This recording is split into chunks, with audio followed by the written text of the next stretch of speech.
இதழ்கள் ஏனோ துடிக்கிறதே காதல் ஏன் கவியே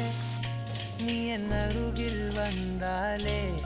உலகம் ஏன் இருளுது பகலிரவாய் மாறுது